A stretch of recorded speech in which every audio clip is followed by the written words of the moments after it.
Está sendo gravada. Então, começamos com tudo. Vamos embora. Pessoal, dois assuntos que estão extremamente importantes e mexe no TRI, mexe na pontuação. Essa parte quando a gente trata de estatística. Estatística é muito presente quando você pega os locais mais simples que trabalham. É muito comum alguns alunos terem essa dificuldade com estatística, mas é muito presente. Então, mexe com TRI. Então, vamos embora. A gente vai começar com esse problema mais simples, que é o tempo que algumas pessoas entram, mas ele vai tentar fazer o máximo possível. Então, vamos trabalhar. Quem entrou, entrou. Quem não entrou, paciência. Pela segurança do trabalho, é obrigatório que os empregadores notifiquem os acidentes que ocorrem com seus funcionários formais por meio da comunicação de acidente do trabalho. Então, é registrada pelo INSS. O gráfico a seguir apresenta o número de acidentes de trabalho notificados no Brasil entre os anos 2011 e 2020. E, no período apresentado no gráfico, a mediana da quantidade de notificações de acidente de trabalho no Brasil foi de quanto? Então, como a gente fala, pessoal, mediana, cuidado que o primeiro passo para uma mediana, o que é que você tem que fazer? Se você parar para lembrar, o primeiro passo de uma mediana é você colocar os dados em ordem. Coloquei os dados em ordem, segundo passo, qual seria? Você verificar o quantitativo, se a quantidade for par ou se a quantidade é ímpar. Lembrando que após ordenar, que pode ser crescente ou decrescente, se a quantidade de termos for ímpar, a mediana vai ser o quê, pessoal? Vai ser o termo central. E se a quantidade de termos for par, não existe termo central, existem termos centrais e a mediana seria a média aritmética dos dois termos centrais. Muita gente faz de várias maneiras. Uma das maneiras o pessoal sai eliminando os extremos para ordenar. Eu prefiro enumerar. Então, quando você olha aqui, de cara, o menor de todos é o de 2020, então vou chamar aqui como primeiro. Depois, o segundo é 549.205. Esse aqui é o terceiro.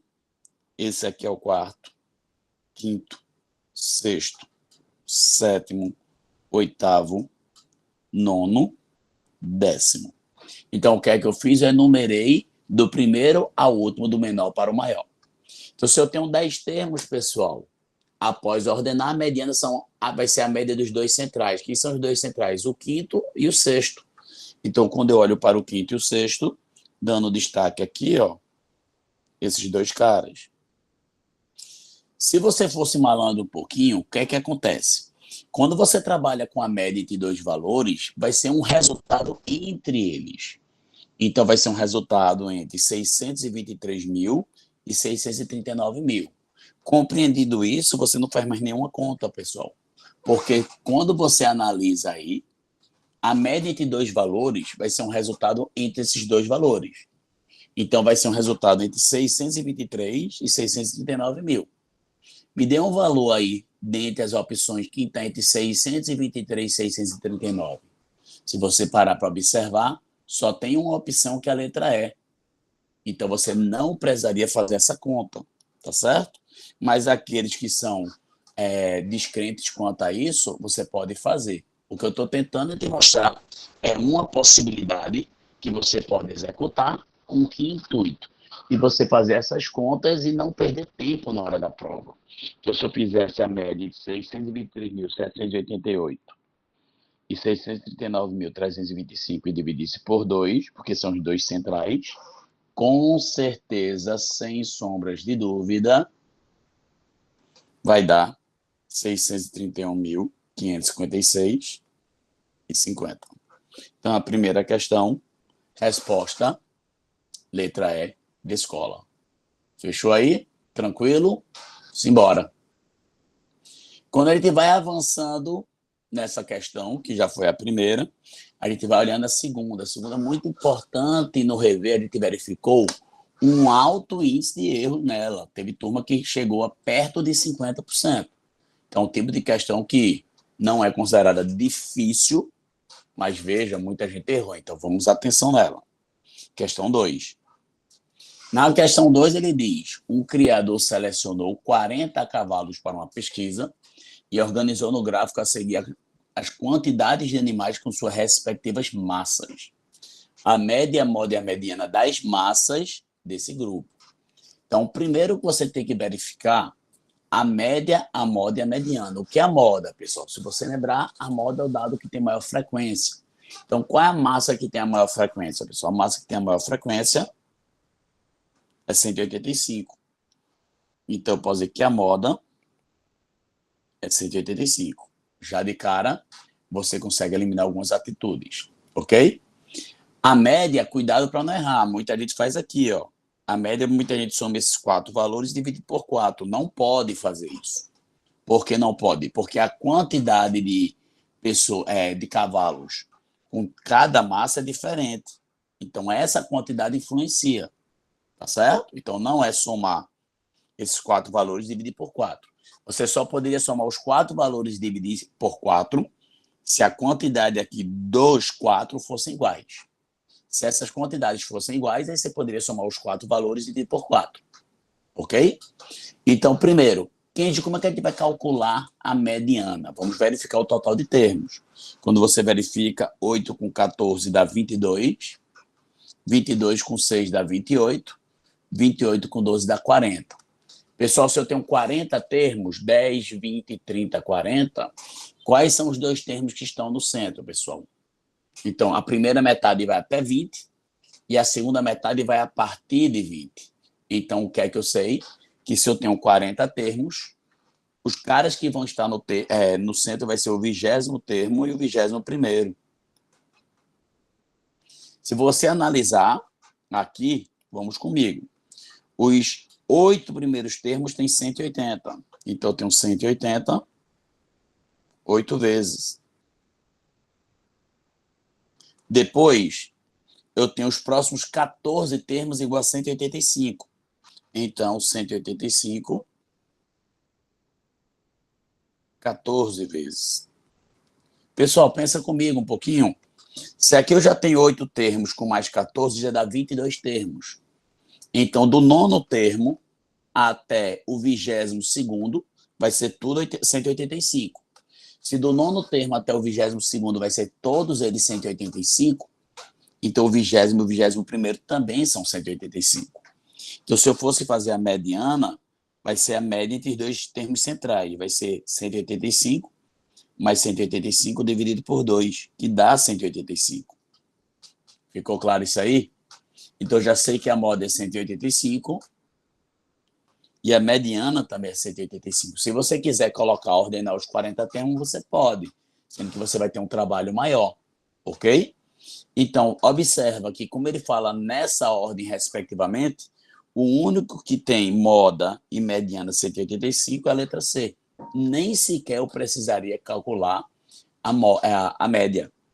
Mas se eu fosse calcular a média, se assim você quisesse, como que nós faríamos? A média seria 8 cavalos de 180 quilos. Então, você escreveria 8 vezes 180, mais 14 cavalos de 185 quilos, mais 6 cavalos de 210 quilos, mais 12 cavalos de 240 quilos. E quando eu fizesse isso tudinho, eu tenho que dividir, né, a massa por cavalo, tem que dividir pelo número de cavalos. O total de cavalos vai ser a soma desses 4 valores. Que quando você somar isso tudo dá quanto? 40. Lembrando que primeiro multiplica para depois somar. Então, fazendo cada multiplicação dessa, somando e dividindo por 40, você vai ter 204,25 como resposta, letra C. Veja que, nesse caso, na malandragem, fazendo prova, eu te ensinando, matei logo pela moda e matei logo pela mediana, para não precisar fazer uma conta maior. E muitas das vezes acontece isso. Simbora? Mais uma? Então, para fechar essa parte de estatística, para a gente já ir para uma outra parte, essa questão 3. Então, já vou aí apagando e seguindo com firme e forte. Importante você estar com lápis, fazendo as contas e acompanhando. Se não entender, assiste de novo, pergunta e assim vai. Simbora. Em uma Olimpíada do Conhecimento, 5 alunos participaram de 3 simulados classificatórios. a organização irá premiar o aluno com desempenho mais regular, ou seja, o mais equilibrado, ou seja, aquele que obteve resultados com menor variação entre os testes. A tabela a seguir apresenta os tempos em minutos obtidos por cada aluno, bem como sua média e desvios padrão. Com base nessas informações, o aluno premiado será, preste atenção que já caiu no Enem, 2 estilos, preste atenção aqui. Pessoal, se a média de todos eles fosse a mesma, e nesse caso aqui eu estou mostrando para você que não são, se a média fossem iguais, aquele mais regular era só olhar o desvio padrão. Aquele com menor desvio padrão, que no caso seria esse, ok? Seria o mais regular. Mas ele só olha para o desvio padrão e nada mais. Se ocorrer o quê? Só olha para o desvio padrão e nada mais se as médias forem iguais. Ok? Se as médias não forem iguais, como esse caso, a gente calcula pelo coeficiente de variação. E o coeficiente de variação é a divisão, ou seja, a razão, entre o desvio padrão e a média. Ok? Então, se eu pegar o desvio padrão do primeiro e dividir, então eu vou chamar o A, desvio padrão, dividido pela média, que é 312. O B, o desvio padrão, que é 4,24, dividido pela média, que é 316. O C, o desvio padrão, que é 1,41, dividido por 321. O D, que é 0,81, dividido por 319. E o E, que vai ser 2,16, dividido por 311. Muita gente não sabe disso, tá? Então, se as médias forem iguais, é só olhar o desvio padrão. Quanto maior o desvio, mais irregular. Quanto menor o desvio, mais regular, mais equilibrado. E essa é uma proposta quando as pessoas querem saber de regularidade. Mas quando a média não for a mesma, você tem que pegar o desvio padrão e dividir pela média. Se eu tivesse desconsiderado a vírgula para a minha situação ficar mais fácil, em todos eles, aqui eu estaria multiplicando por 100 em todos eles, então somente para não trabalhar com decimal. Você concorda comigo? Então, às vezes, você pode fazer isso, agora você faz para todos. Então, eu quero saber simplesmente qual é o menor desses valores. Então, suponha que eu estou aqui multiplicando, trabalhando com a centena disso, com esse propósito de eliminar a vírgula. Sem fazer conta, pessoal, vamos ser malandro aqui. Se você observar, esse cara seria, depois de eliminar a vírgula, seria bem próximo de 1. Concorda comigo? Porque 312 dividido por 312 daria 1. Esse cara, como é maior do que o de baixo, seria bem maior que 1. Então, esse cara seria mais irregular do que esse. Tá, até agora, B está fora. Se você observar de todos eles, 141 aqui é menor que 321. Então, esse resultado dá menor que 1. Então, C já é menor que o A. Se o C é menor que o A está fora. Mas de todos eles, quem é que você acha que é o menor de todos dessa divisão? Você concorda que o D,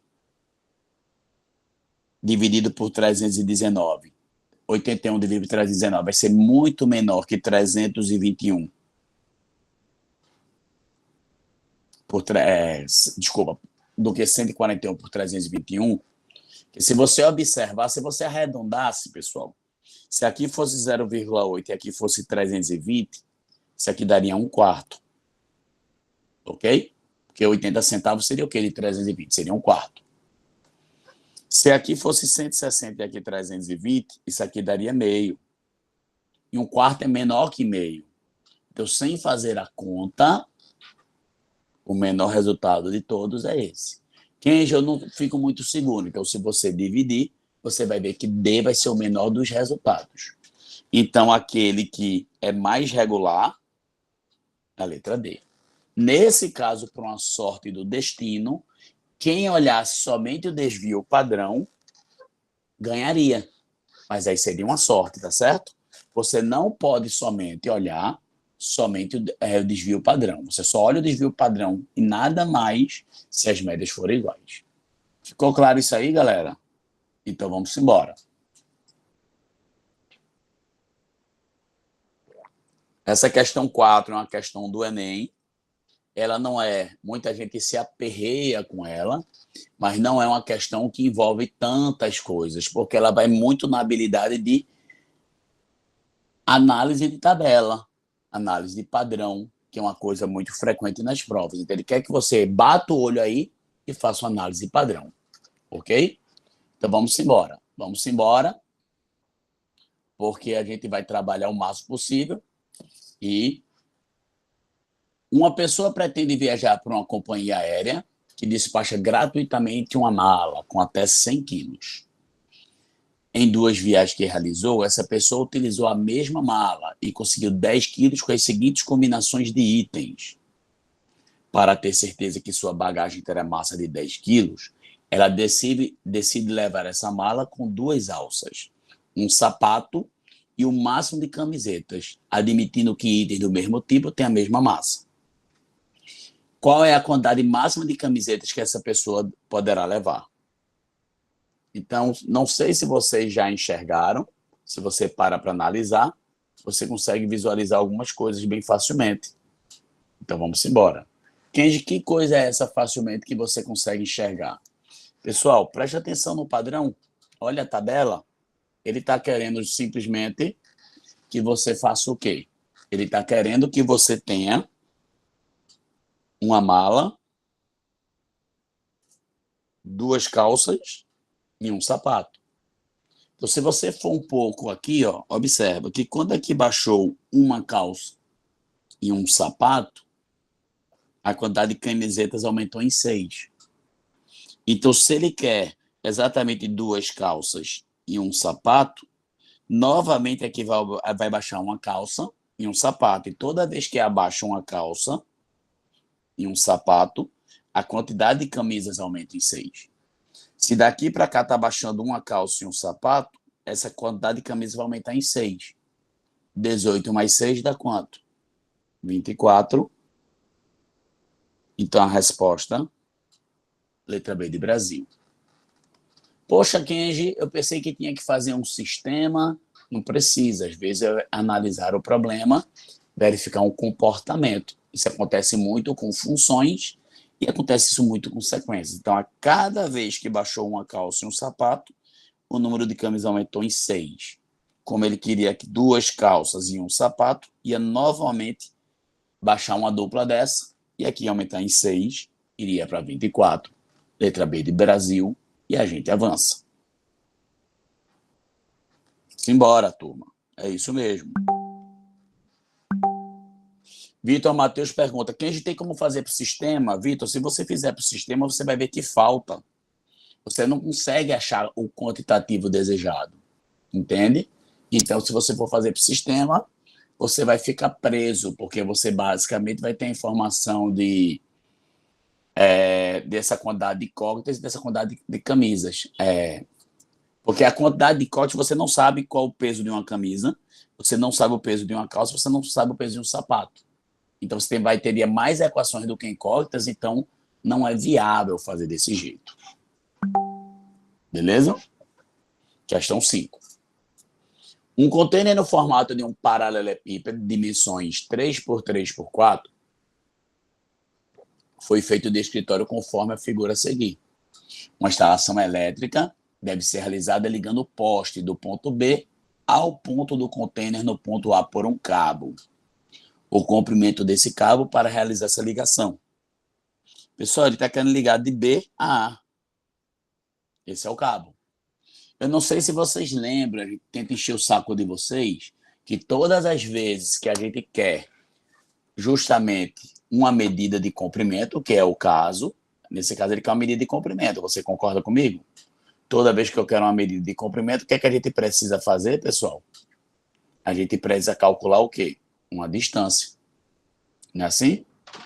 Então, a gente precisa calcular uma distância. Então, se eu quero calcular uma distância, qual a primeira figura a ser procurada, pessoal? Por que a gente enche o saco de vocês? Toda vez que eu quero uma distância, a primeira figura a ser procurada é um triângulo. De preferência, que tipo de triângulo? Retângulo. Então, a gente vai tentar procurar um triângulo retângulo. Fechado? Então, quando você vai para um triângulo retângulo aqui, deixa eu só escrever uma mensagem, que é que nós sabemos. Quando você vai formar um triângulo, você tem que pensar qual tipo de triângulo eu vou montar. Então, eu vou pegar um triângulo auxiliar aqui, ó, fechando embaixo, formando um ângulo de 90 graus. Então, se eu souber essa medida verde e se eu souber essa medida verticalizada, eu consigo achar esse cabo vermelho. Todo mundo comigo? Então, vamos embora. Olhando essa medida do triângulo, essa parte verde, se você parar para observar, aqui é 3 e aqui é 4. Então, você observa que isso aqui é o triângulo mais famoso da história. Que qual é o mais famoso da história? Não é o 3, 4, 5? Então, se aqui é 3 e aqui é 4, esse segmento verde por Pitágoras, você encontra que o mesmo é 5. Se alguém tiver perdido, por favor, me fale. Então, para achar esse cabo vermelho, que eu estou chamando de X, descoberto esse lado aqui que vale 5, se eu descobrir esse vertical, ganhei o jogo. Pessoal, daqui para cá vale 8, daqui para cá vale 3. Então, quanto é que vale desse pedaço de cima? É o que falta para 8, que coincidentemente também é quanto? Coincidentemente também é 5. Então, eu estou tendo um triângulo retângulo bem famoso. Se você colocar aqui do lado, eu estou tendo um triângulo retângulo bem famoso, em que aqui é 5 e aqui é 5. E toda vez que eu tenho um triângulo retângulo e tenho dois dos lados, o que é que eu faço? Eu aplico o teorema de Pitágoras. Concorda? Então, aplicando o teorema de Pitágoras, aí tem que ficar atento. Quem é que fica isolado? Quem fica isolado vai ser justamente o cara que não é o que eu procuro. O oposto a hipotenusa, que é o oposto ao ângulo reto. Então, aqui eu posso dizer que x ao quadrado é igual a 5 ao quadrado mais 5 ao quadrado. Lembrando que primeiro calcula a potência, tá? 5 ao quadrado é 5 vezes 5, que dá 25, mais 25. X ao quadrado é 50. Então, se eu quero o valor de x, vai ser a raiz quadrada de 50. Lembrando que essa potência quadrada eu vou mandar para o outro lado na operação inversa. A operação inversa de potência quadrada é raiz quadrada. Se fosse potência cúbica, seria raiz cúbica. Quando eu vou calcular a raiz quadrada de 50, o que a gente faz? Se não sei decorado, eu decomponho. Então, posso fazer por 2 dá 25. 25 é por 5 dá 5. Por 5 dá 1. Lembrando que numa raiz quadrada, pessoal, o que a gente faz? A cada duas parcelas iguais, você tira uma da raiz. Então, aqui dessas duas parcelas iguais vai sair um 5 e vai ficar um 2. Então, a distância desse cabo vai ser 5 raiz de 2. Resposta, letra E de escola. Beleza? Então, o primeiro ato é esse. É muito comum nessas provas. A gente está procurando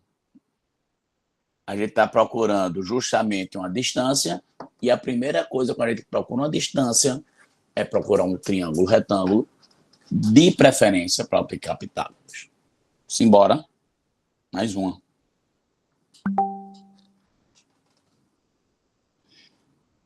Lídia pergunta, quem de o primeiro 5 saiu da onde? Lídia, eu fiz o teorema de Pitágoras aqui. Você está dizendo o 5 que está deitado, eu acredito, né? Esse 5 aqui.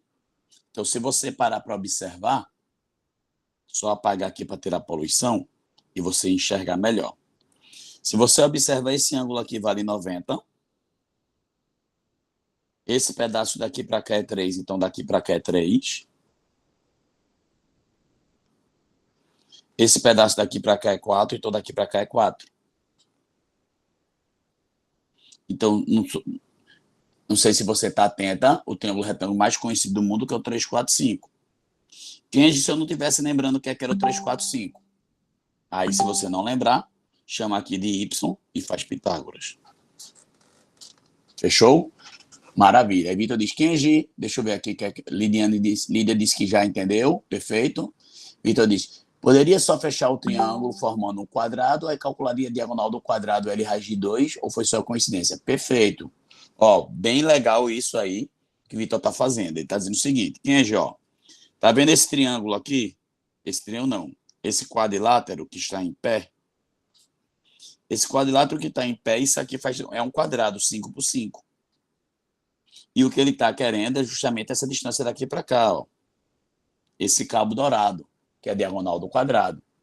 E se ele está querendo justamente a diagonal do quadrado, a diagonal de todo e qualquer quadrado ele calcula como, pessoal? A diagonal de todo e qualquer quadrado ele calcula por lado raiz de 2. Então, se aqui é 5 por 5, aqui vai ser 5 raiz de 2, estaria perfeito. Fechamos? Maravilha, gostando aí de ver. Participem, perguntem, porque é aí que a gente vai crescendo. Sabe que não poderia faltar isso, né? Você sabe que essa parte de escala, muito presente nas provas, tenho enfatizado bastante isso, para que vocês não deixem de lado. Então, coloquei 3 aí, das 3 eu vou fazer 2 possivelmente. Um artista está transformando alguns pontos turísticos de sua cidade em modelos tridimensionais, proporcionalmente adequados. Então, quando é proporcionalmente adequado, ele vai fazer tudo na mesma proporção, tá? Então, por exemplo, se ele pega a cabeça e dividir em 100 vezes, o ombro ele também vai dividir em 100 vezes, para ficar perfeitamente proporcional, ok? Esses modelos, depois de prontos, serão fixados sobre bases de isopor por serem expostos. Outro modelo tridimensional a ser produzido é de uma praça em formato retangular, com dimensões 165 metros por 440 metros. Porém, para fazer a base que sustenta esse modelo tridimensional, o artista possui apenas um retângulo com dimensões iguais a 66 e 110 centímetros. Assim, o artista utilizará uma escala que lhe permite construir a maior réplica da praça possível e mantendo as proporções que caiba no retângulo de isopor mencionado, sobrando menor espaço. A escala que o artista utilizará na réplica. Então, veja que essas aqui são as dimensões reais, essas outras são as dimensões no desenho. Então, se eu quisesse trabalhar com escala aí, você poderia talvez até achar ou pensar em 2 modelos de escala, ok? Por quê? Então, quando você pega a primeira escala, lembrando que a escala é o quê? É a razão entre quem? A medida do desenho sobre a medida real. Então, se eu pegar esse comprimento aqui de 66 centímetros, o correspondente dele no real vai ser o menor, que é 165. Mas quando você trabalha com escala, você observa o quê, pessoal? Quando você trabalha com escala, você observa que não trabalha com unidade de medida. Então, se você olhar nas alternativas, não tem unidade. Só não vai ter unidade, pessoal, se eu colocar esses 2 para a mesma unidade. Então, eu vou transformar. Quem quer que tu prefere, eu sempre prefiro pegar a maior unidade e transformar para a menor. Então, eu vou transformar metro em centímetro. Então, se nós lembrarmos, temos metro, decímetro e centímetro.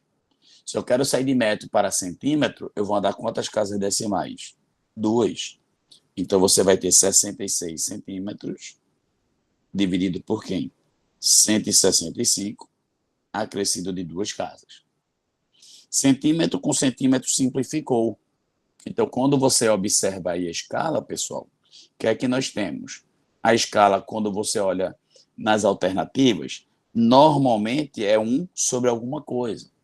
Então, eu só vou conseguir transformar esse cara em 1 se eu dividir tanto em cima quanto embaixo por 66. Então, se eu pego 66 divido por 66, dá 1. E se eu pego 16.500 e divido por 66, você vai obter 250. Aí você me diz, quem é já a resposta? Calma. A segunda escala que a gente poderia pensar em tratar seria pegar o comprimento maior do desenho e dividir pelo comprimento maior real.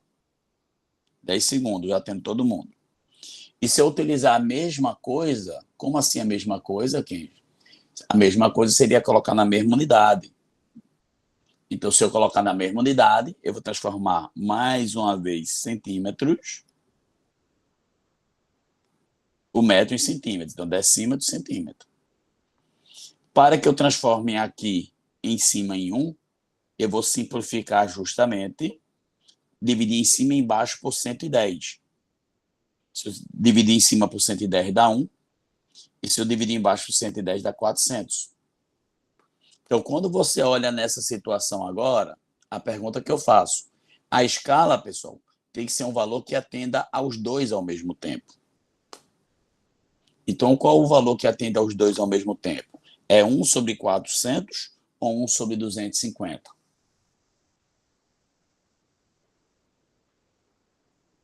Hein, pessoal?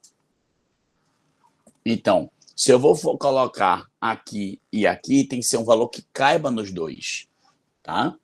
Então, se você observar quem é menor, é 1 sobre 250 ou sobre 400? 1 sobre 400 é menor. Então, eu tenho que pegar a escala que atenda aos dois ao mesmo tempo. Se eu pego a maior escala, atende a um, mas não atende ao outro.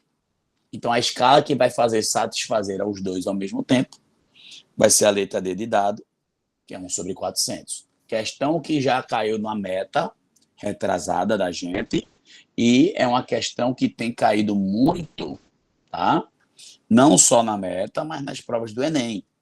Você ter esse discernimento de qual deles você vai usar, ok? Então, vamos embora. Resposta. Pois não. Licença. Caiu essa questão também no Meta 11.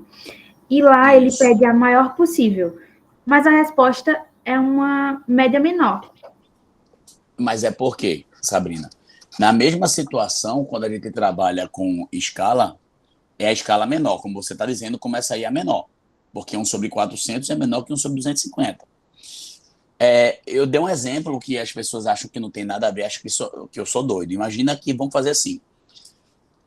Sabrina e o namorado, Sabrina e minha esposa vão para um show. Pronto. Sabrina tem R$ 250 e minha esposa tem 400. Se as duas querem entrar no show juntas, mas Sabrina só tem 250 e minha esposa só tem 400, vocês podem ir para o show de 400? Não, porque Sabrina não tem. Porque minha esposa tem 400, não tem nada a mais, e você tem 250. Então, quando você fala disso, se as duas querem ir juntas para o mesmo show, você vai ter que utilizar o quê? O valor, o menor valor, porque é um valor que satisfaz as duas.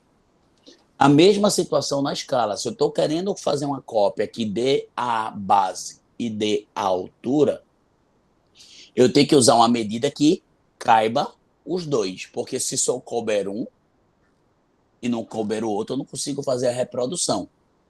Então, quando você pega 1 sobre 250 e 1 sobre 400, o menor dos valores, quem é? É 1 sobre 400.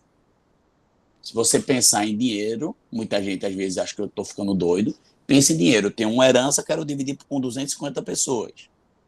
Se eu tenho uma herança e divido por 400 pessoas, quem é que ganha menos? É dividir por 250 ou dividir por 400? Vou perguntar ao contrário. Se você quer ganhar mais dinheiro, você quer dividir com 250 ou com 400? Você quer ganhar mais dinheiro, você quer dividir por 250. Porque essa escala é a maior. Então, eu tenho que usar a menor escala para que satisfaça os dois ao mesmo tempo. Então, por isso que ficou 1 sobre 400 e não 1 sobre 250. A mesma situação da meta. Tu compreendes? Entendi, Kid. Obrigada, viu? Nada. Clara também perguntou, pediu para repetir. Eu preciso saber se ela compreendeu. Alô, Clara? Beleza. Aí eles fizeram outra pergunta aqui. Quem já entendeu, vai olhar na sétima. Aí Giovanni diz, quem dá para fazer com área elevar a escala? Você já está falando da sétima, né, Giovanni? É isso mesmo. Ah, não, você está falando da sexta. Você pode, mas olha o problema de Giovanni. Ele quer fazer com área. O problema com área, e você tentar fazer a escala, Giovanni, aí, é que necessariamente, quando você coloca esse retângulo, ele está perguntando qual o desenho. Se ele dissesse qual a escala utilizada, então só poderia fazer pela área se ele dissesse que ia pegar, tem um folheto que ia ocupar completamente com essa região. E a área real seria dessa região e ele vai completar o folheto com essa região menor. Mas, nesse caso, existe sobra que ele deixa aí no material. Então, se existe sobra, ele não vai ocupar plenamente. Então, você não pode fazer pela área. Você só pode usar pela área se fosse um folheto e o real, e esse folheto ia ser preenchido plenamente sem sobras. Essa imagem real. Se ele não garante isso, e no caso ele diz que tem sobra, eu não posso fazer pela área. Ok? Estou na 7ª. Importante. O mapa da região metropolitana de BH, mostrado na figura seguinte, teve a sua escala suprimida, devido a um erro no programa utilizado para edição de imagens. O design responsável pela edição, a fim de corrigir o erro e determinar a escala escolhida pelo elaborador do mapa, mediu a área correspondente à região da Pampulha no mapa e obteve 48 centímetros quadrados. Essa região da Pampulha no mapa. Sabendo que a área real da região da Pampulha é de 48... Isso aqui é o quê, pessoal? 48 o quê? Milhões, né? De metros quadrados. Qual foi a escala linear utilizada para o desenho? Então, aí vai entrar no que Giovanni falou. Quando você trabalha com escala, lembrando, escala é uma razão entre medidas lineares, medidas de comprimento, pessoal. Tá? Cuidado com isso. Então, para que eu faça a relação da escala, simbora. Então, lá vai. Se eu pego a área do desenho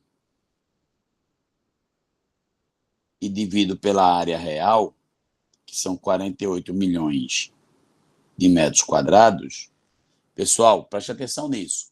Para eu equacionar com escala, eu vou ter que fazer uma correção. Que é que você lembra? Escala é uma razão entre medida de comprimento, desenho sobre real. Então, se a escala é uma razão entre o desenho pela vida real, ok? E aqui é ao quadrado, eu tenho que fazer uma correção. Então, o que é que você tem que lembrar? Se escala é uma razão entre medidas de comprimento, e aqui está sendo a área do desenho sobre a área real, você tem que lembrar que área é uma grandeza bidimensional. Para eu igualar a escala, só posso fazer isso se aqui elevar o quê? Ao quadrado. Se eu não elevar ao quadrado, vai estar errado. Se fosse volume, eu teria que elevar o quê? Ao cubo. Não esquece disso. Fechado? José Pedro, como assim, Kinji? Vê só, João. José.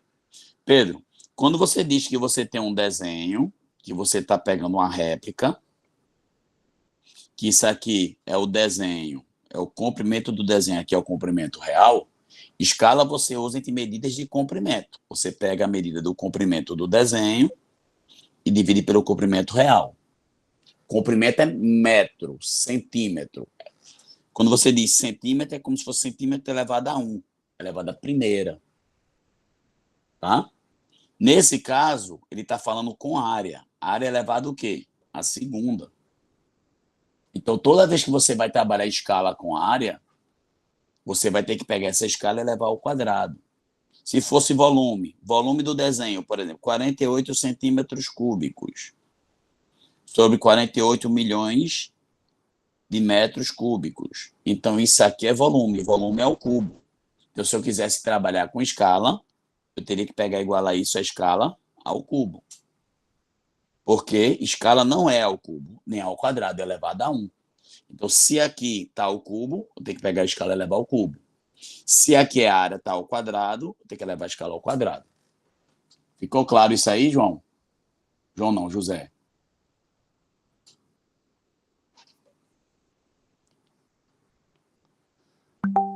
Beleza? É importante quando vocês fizerem pergunta, se vocês entenderem, vocês me dizerem, porque às vezes eu fico esperando o feedback e para não dar uma...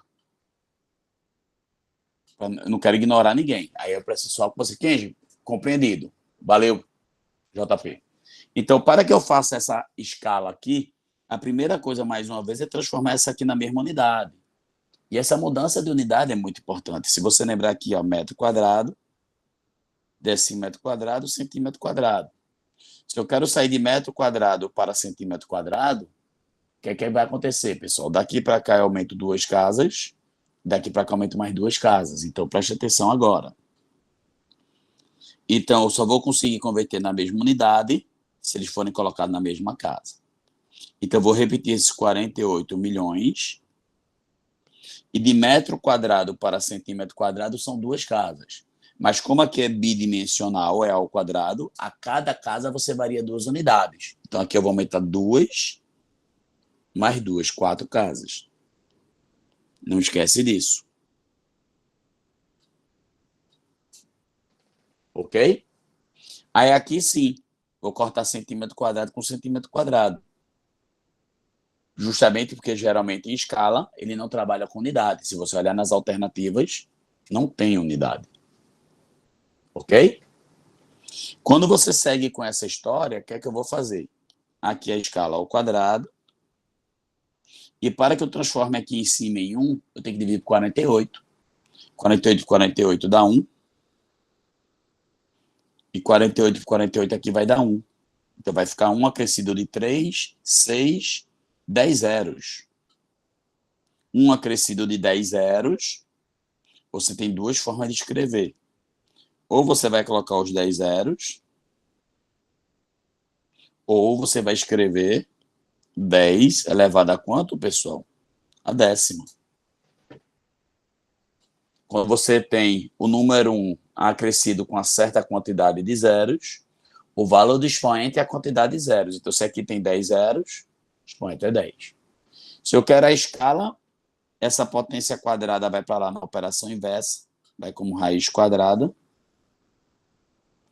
Raiz quadrada de 1 dá quanto, pessoal? Dá 1. E quanto é raiz quadrada de 10 a décima? Muita gente trava aqui, ó. Aqui você sempre divide esse expoente por esse índice. Quanto é 10 dividido por 2? Não dá 5? Então vai ficar 1 sobre 10 a quinta. Ou você escreve 1 sobre 10 a quinta, ou 1 acrescido de 5 zeros. Então vai ser 1 sobre 100 mil. Resposta, letra C de casa. Muito importante estar atento a essa situação, tá? Que se você está trabalhando com escala e área, se não elevar ao quadrado, vai errar. Escuto direto, isso não cai. Cai sim, ano passado caiu. Ano passado. E vive caindo. Mariana pergunta, Kenji, pode repetir a última parte? Claro que eu posso. Eu vou só te perguntar, ó, Mariana. Você está falando a partir essa última parte aqui? Daqui para cá? Confirma somente isso. Se foi daqui para cá.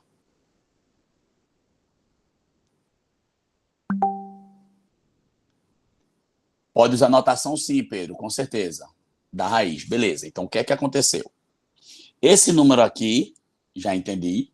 Você pode escrever desse jeito, ou pode escrever como potência de 10, que a gente chama geralmente de notação científica, tá?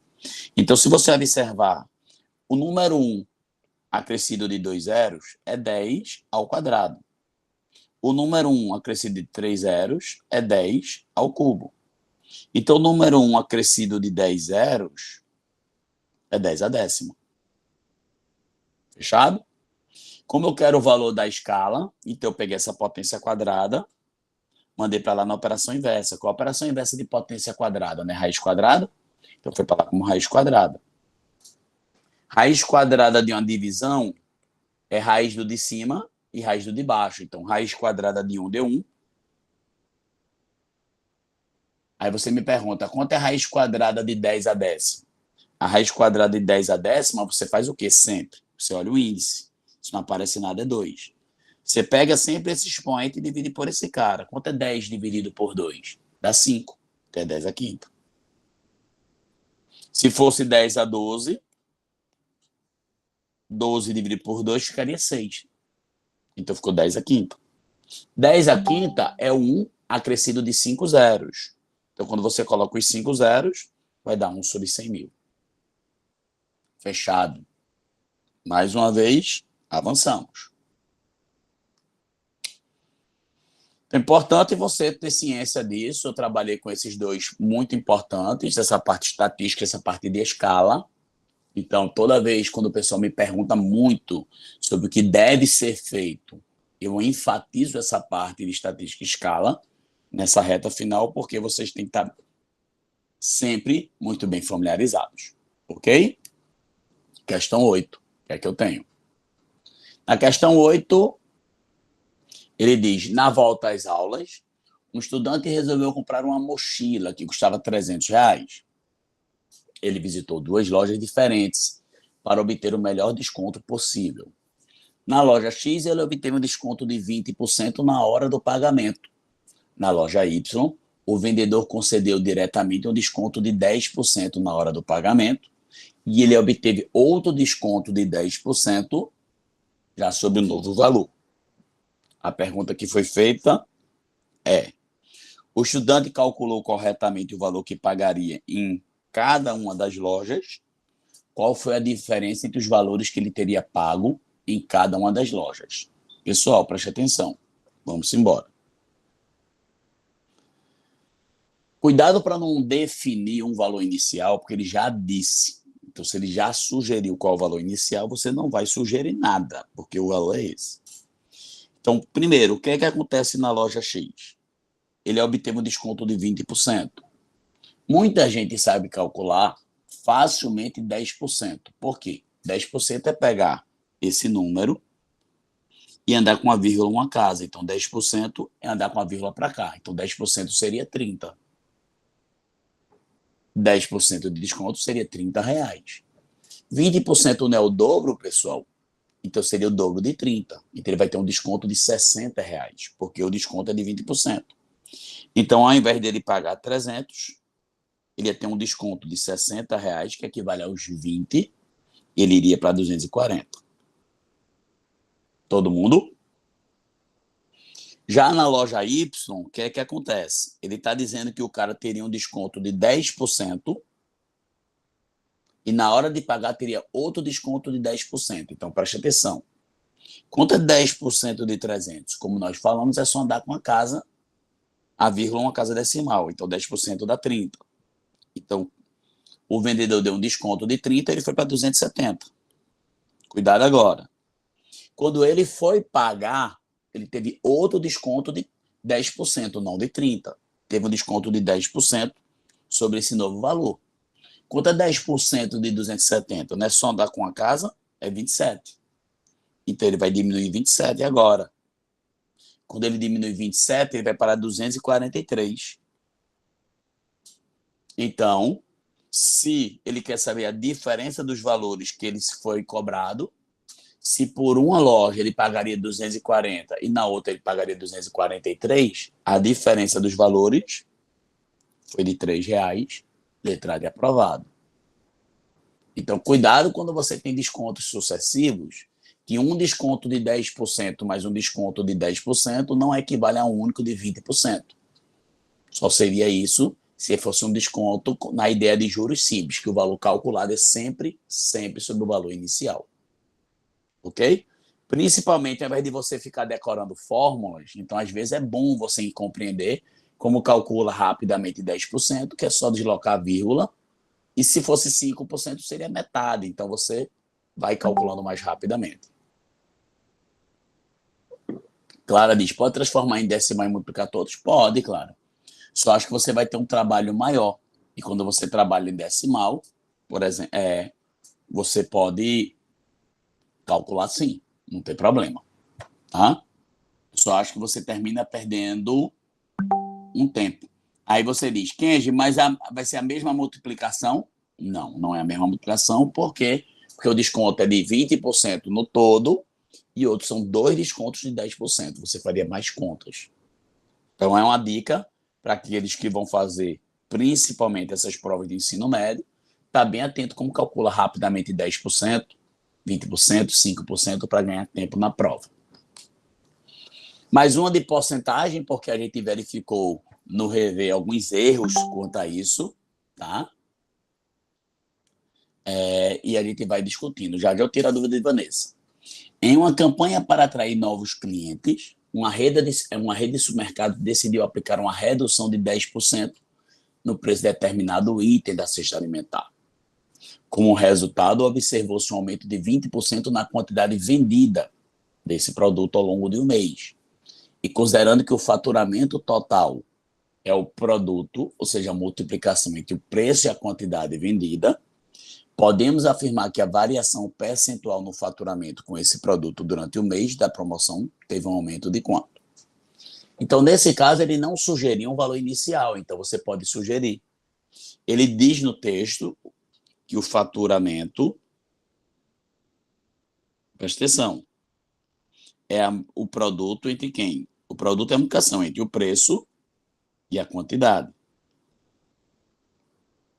Então, eu vou chamar faturamento inicial de F0. Geralmente, o pessoal de física não chama valor inicial, velocidade inicial de V0, posição inicial de S0, então vou chamar de F0. Kenji, se eu não sei o preço e a quantidade, eu acho melhor você trabalhar com valores numéricos. Então, para ficar mais fácil para mim, eu vou dizer que o valor inicial do preço era 100 e a quantidade vendida era 100. E claro que 100 vezes 100 você vai encontrar 10 mil. Era o faturamento inicial. O que é que ocorre? O que ocorre é que ele disse que decidiu aplicar uma redução de 10% no preço.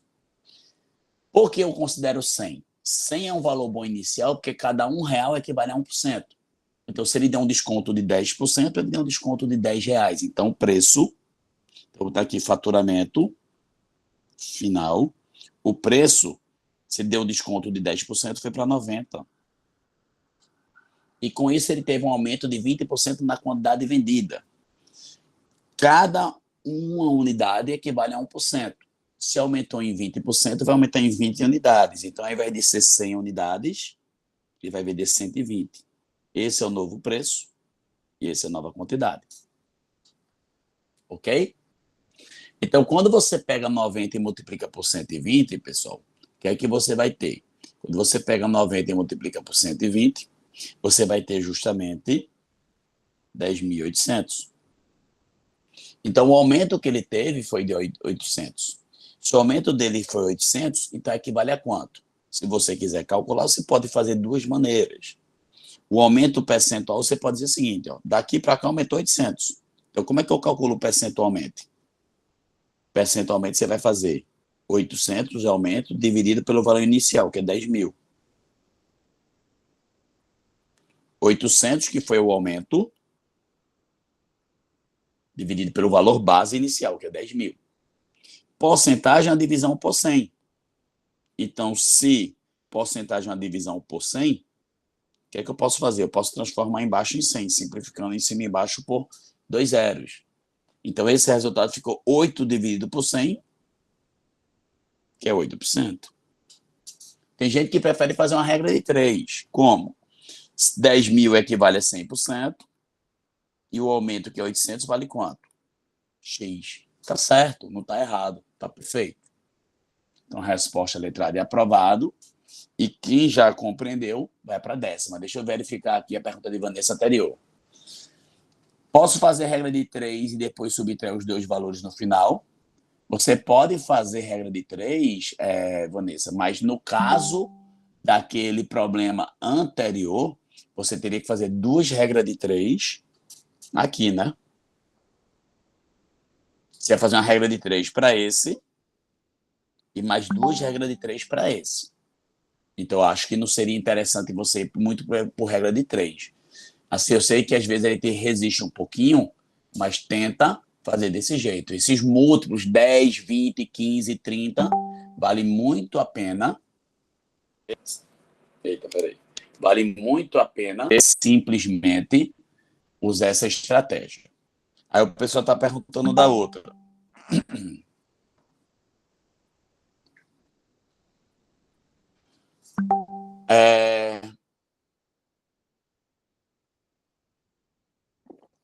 Eu estou repetindo, sim. Já estou repetindo. Aí Clara diz, Kenji, vem cá. Essa parte do início...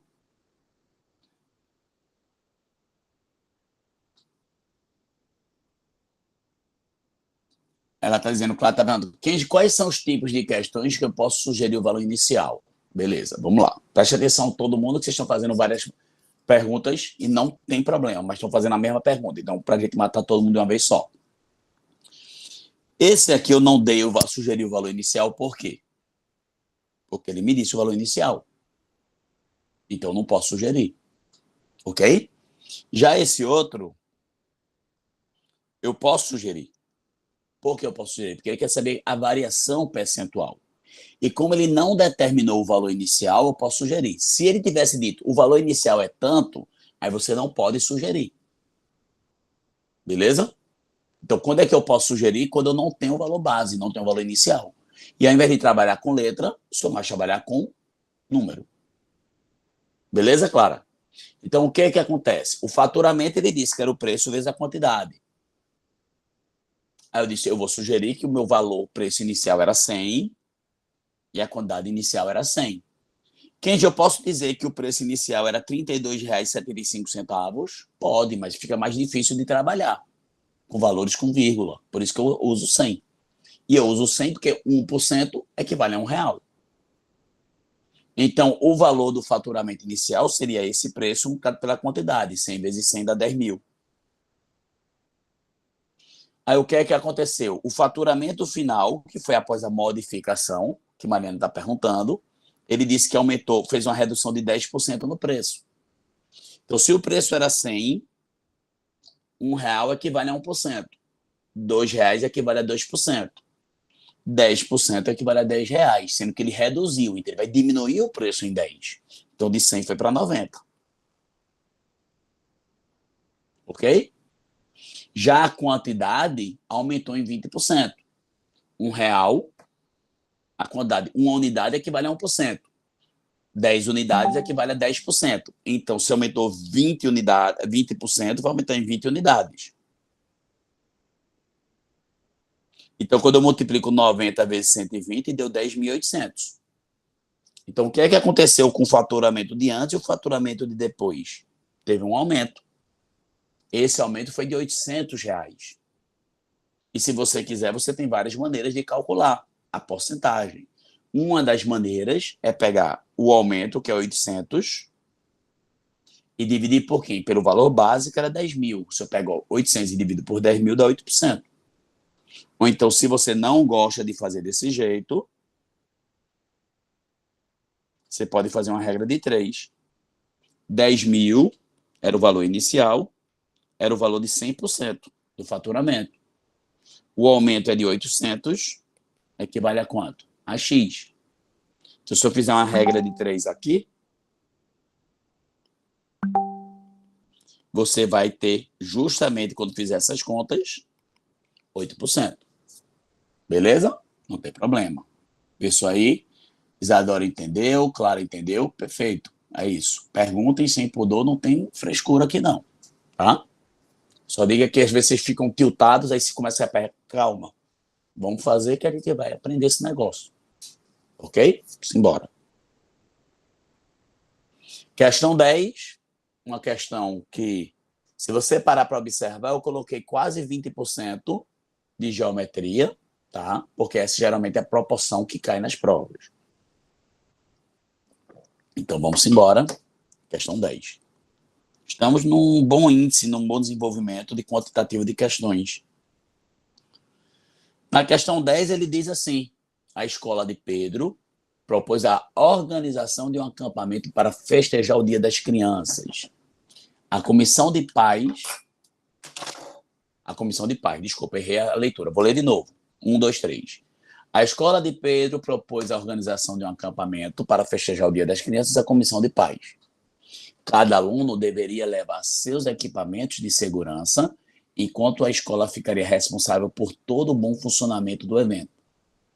Uma das coisas que a escola teria que fornecer aos alunos seriam as barracas de lona, em forma de prisma triangular, cujo triângulo é isósceles, conforme mostra a figura.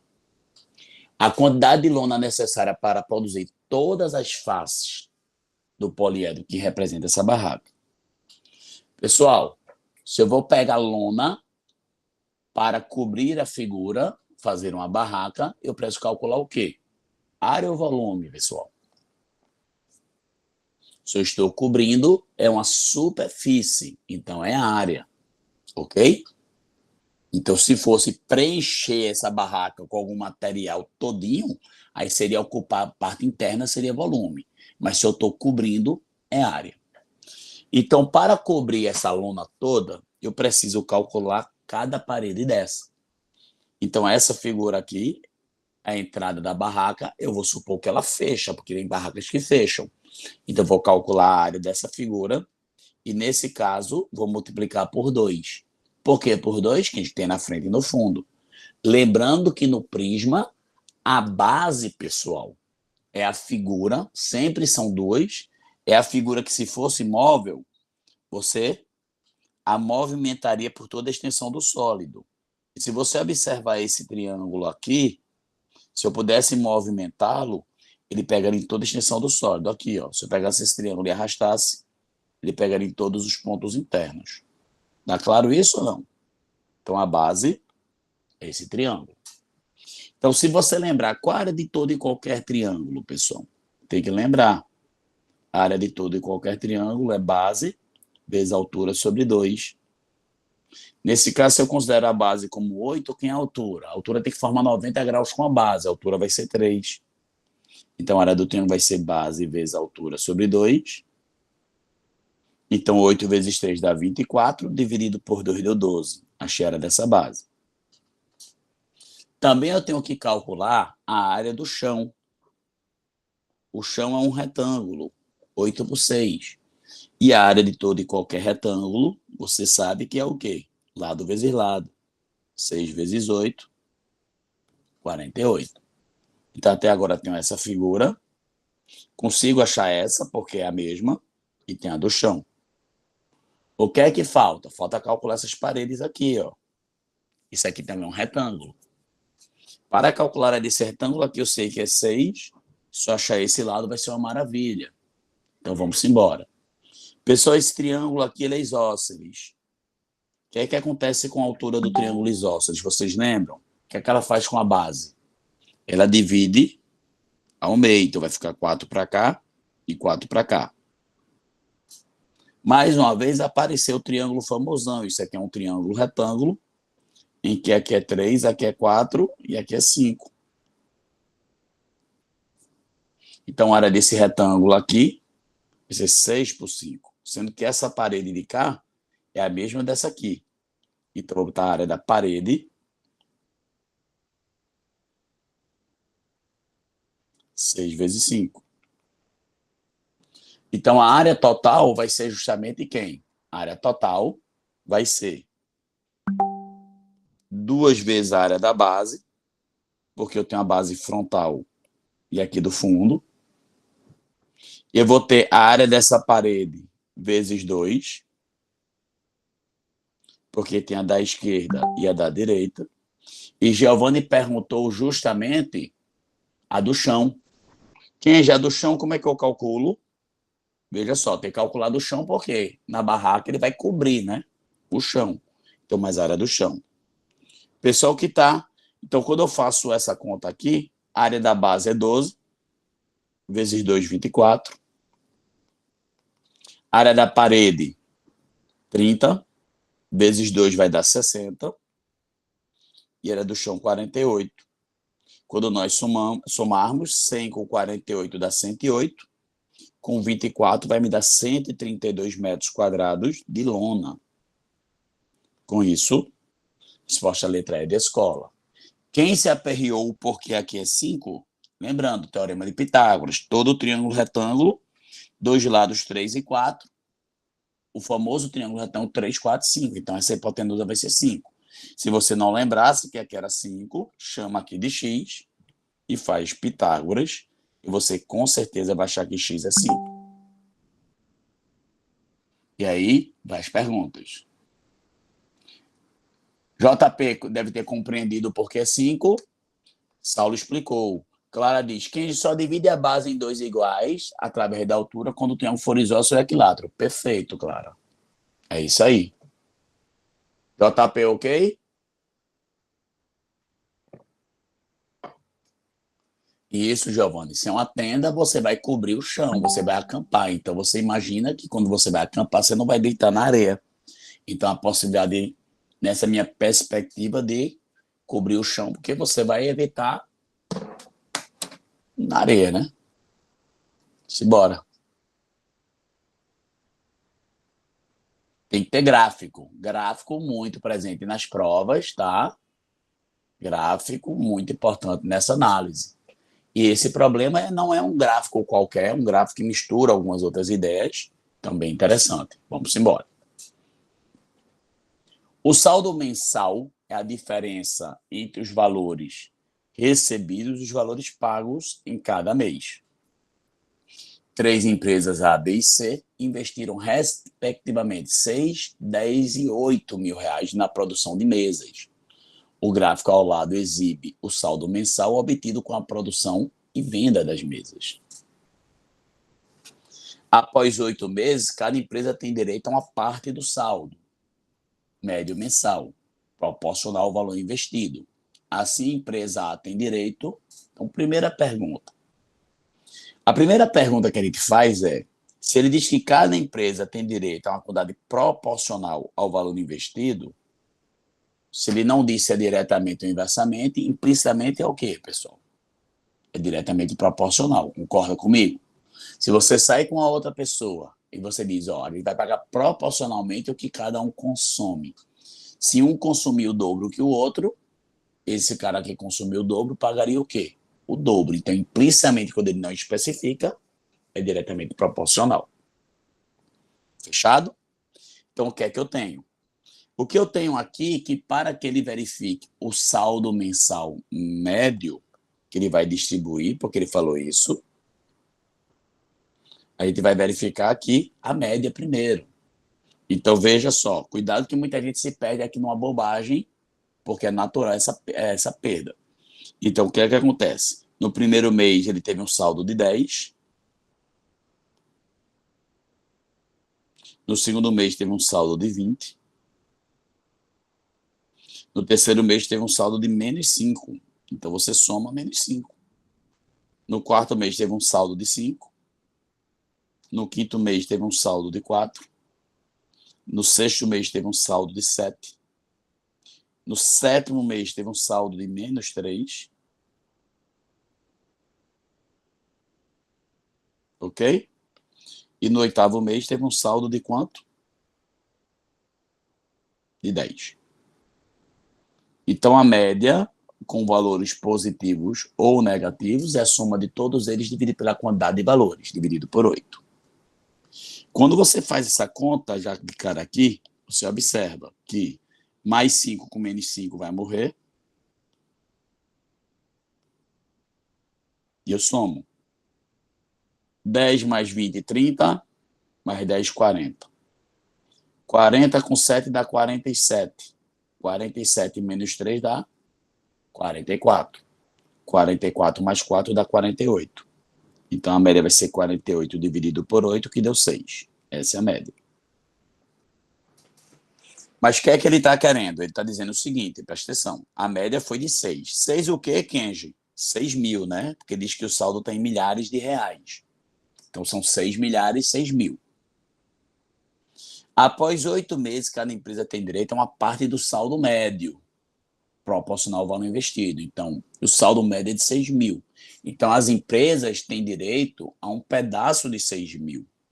E, nesse caso, proporcionalmente é o que investiu. Então, se você observar qual a empresa que vai ter mais direito? A B, porque investiu mais. Qual a empresa que vai ter menos direito? A A, porque foi a que investiu menos. Se ele está te perguntando quanto o A vai receber, nesse caso, quando for somente diretamente proporcional, tem um jeito muito rápido de fazer. É o seguinte, tá claro que a distribuição são de 6 mil reais. 6 mil reais para quanto investido ao todo? 6 mais 10, 16, com 8, 24. Então, é assim, ó. 24 mil reais investidos equivale a um resgate de 6 mil, que esse é o valor distribuído. A empresa A, ela investiu 6 mil. Então, para quem investiu 6 mil, vai receber que valor? Um valor A. Kenji, eu posso fazer toda vez desse jeito? Pode, se for somente com grandezas diretamente proporcionais. Então, o que é que eu fiz? O dinheiro total investido foi 24 mil, e esses 24 mil deu direito a 6 mil de resgate. Foi isso que a gente encontrou, 6 mil, que foi pelo saldo médio. Então, quem investiu 6 mil vai resgatar quanto? Uma quantidade A. Isso aqui é uma regra de 3 simples. Você pode fazer, se quiser, meios pelos extremos. Então, eu posso fazer 24 mil vezes A é igual a 6 mil vezes 6 mil. E não seja tolo de multiplicar. Eu quero o valor de A. 24 mil está multiplicando, passou dividindo. Quando ele passa dividindo, você simplifica agora. Se eu simplificar 6 mil por 24 mil, simplificar em cima e embaixo por 6 mil, aqui dá 1, aqui dá 4. Então, você vai ter o quê? 6 mil vezes 1 dá 6 mil, dividido por 4, 1.500. Então, cada pessoa vai... a empresa A vai ganhar 1.500, seria a resposta da letra C de casa. Agora, eu só posso fazer a regra de 3 desse jeito, se for para grandezas diretamente proporcionais, somente. Fechou aí? Que a gente tem outro jeito de a gente calcular? Tem outro jeito. Um outro jeito de a gente calcular é principalmente pegando os conceitos de proporcionalidade. Qual seria? E é até bom a gente pegar esse conceito para você ficar atento. Mas quando for diretamente proporcional, o jeito mais rápido é esse de você fazer. Então, o conceito seria: a empresa A vai receber uma quantidade A, a empresa B uma quantidade B e a empresa C uma quantidade C. A empresa A investiu 6 mil, a empresa B 10 mil e a empresa C 8 mil. Então, essa quantidade que cada um vai receber é diretamente proporcional a essa quantidade que eles investiram. Se você lembrar, por definição, como é que a gente escreve matematicamente grandezas diretamente proporcionais, pessoal? Se você lembrar, perfeito, Giovanni, a razão entre eles é constante. Então, A está para 6, assim como B está para 10, assim como C está para 8. Grandezas diretamente proporcionais, a razão entre elas é uma constante. E aqui eu tenho 2 caminhos para fazer. Eu posso igualar a constante, ou então eu posso dizer que assim como tudo está para tudo. A mais B mais C é o dinheiro total que ele vai resgatar, que a gente já tinha calculado que era 6 mil. E tudo, 6 mais 10 mais 8. Eu vou colocar em milhares, tá? 6 milhares. Espera aí que travou alguma coisa aqui. Me dá um minuto que eu vou verificar o que travou. Eu vou ter que reabrir aqui, porque deu uma travada no aplicativo. E ele vai voltar agora. Só segura um pouquinho, galera. Tem um pouco de paciência, por favor, porque aí... Perfeito, Mariana. É a mesma ideia do teorema de Tales, tá? Perfeito. Assim como tudo está para tudo. Sendo que A mais B mais C equivale a 6 mil. E aqui embaixo dá quanto? Dá 24. Se eu quiser simplificar, dá 1/4. E como ele quer a quantidade A, se esses caras todos são iguais entre si, eu posso dizer que esse cara é igual a esse. Então, A sobre 6 vale 1/4. 6 dividindo vai para lá multiplicando. Então, você vai ter 6 vezes 1 dá 6 sobre 4. 6 sobre 4 dá 1,5, que equivale a R$ 1.500. São maneiras de fazer. Eu gosto muito de escrever essa parte,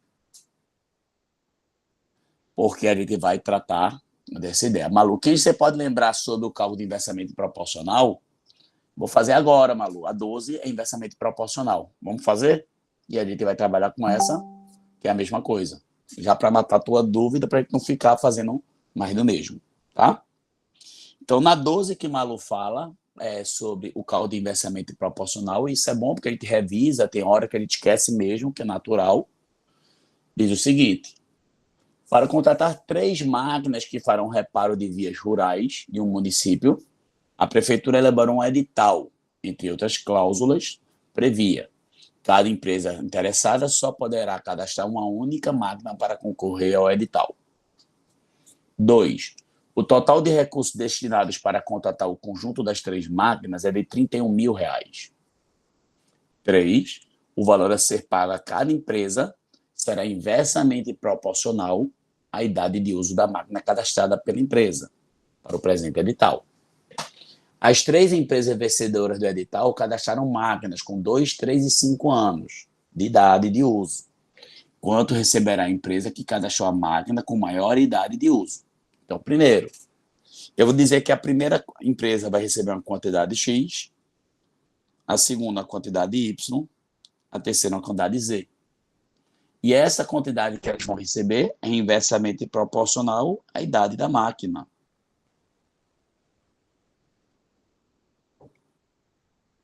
Então, se são inversamente proporcionais, como é que eu posso escrever isso? Grandezas inversamente proporcionais, o que é constante? Vocês lembram?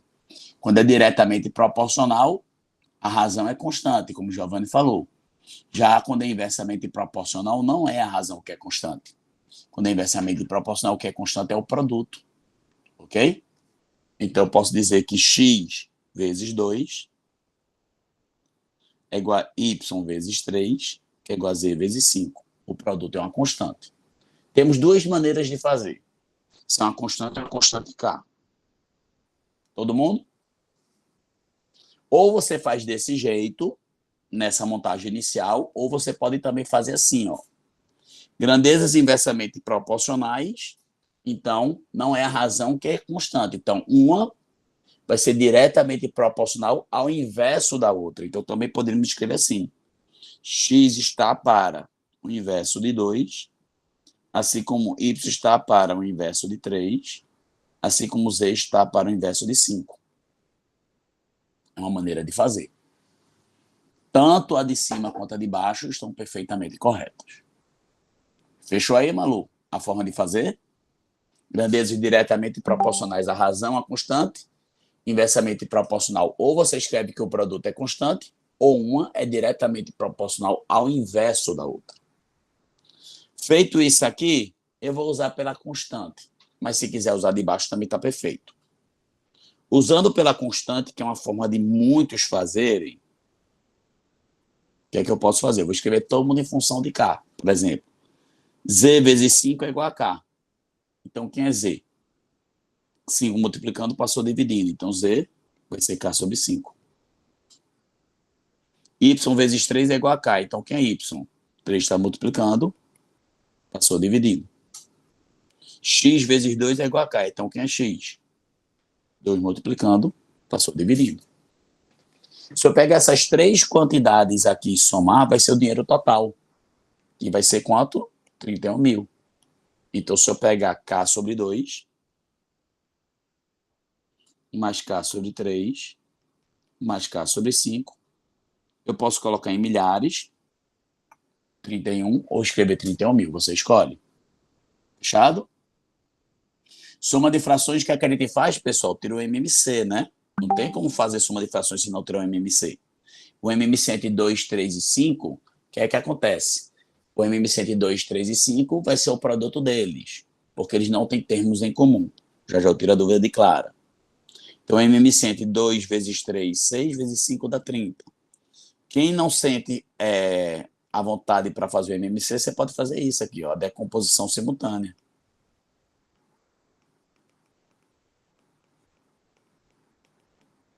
Duas vezes 3, 6 vezes 5, 30. Foi assim que eu tirei o MMC. Quando você tira o MMC, o que é que você faz? Você divide por esse e o resultado multiplica por esse. Então, 30 dividido por 2 deu quanto? 15 vezes K dá 15K. 30 dividido por 3 deu 10 vezes K dá 10K. 30 dividido por 5 dá 6 vezes K dá 6K. Fechou? Vamos embora. 15K mais 10K mais 6K deu 31K. Eu vou achar o valor de K e depois eu acho o valor da máquina com maior idade de uso, ou seja, da máquina Z, porque ela é a mais velha. Aqui, para achar o valor de K, 30 dividindo foi para lá multiplicando, 31 multiplicando foi para lá dividindo. Então, muita gente faz a conta indevidamente, pessoal. Não vai fazer essa multiplicação, porque aqui vai cortar, ó. Quem sempre vai cortar? Desse jeito, não. Mas nesse caso, deu. K é 30. Se o valor de K é 30, quanto é que Z vai ganhar? 30 dividido por 5. Quanto é 30 dividido por 5? 6.000. Então, é muito comum, você tem que estar ciente que no dia da prova você não tem calculadora. Tá? Aí você tem que ter cuidado com isso. Clara pergunta, nesse inversamente proporcional, poderia igualar a soma deles também igual ao anterior? Pode, Clara, mas para você fazer isso, você vai ter que pegar a outra forma, como seria. Para você fazer usando a soma igual da anterior, você teria que fazer assim, ó. Só para você entender. Que vai dar um trabalho equivalente, viu? Lembra que eu falei para vocês que grandezas inversamente proporcionais, ou o produto é constante, ou um vai estar para o inverso do outro. Um vai ser diretamente proporcional ao inverso do outro. Assim como tudo está para tudo. Aí tudo de cima dá 31. E embaixo vai dar o mesmo trabalho, que eu vou ter que fazer a soma de frações. O MMC é 30. 30 dividido por 2 dá 15 vezes 1 deu 15. 30 dividido por 3 deu 10, vezes 1 deu 10.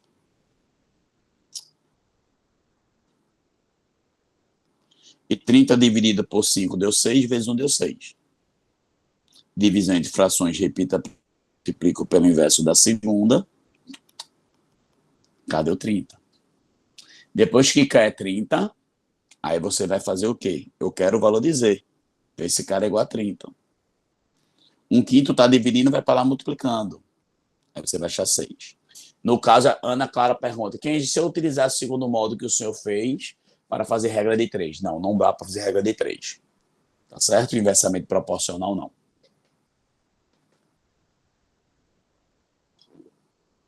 Fechado?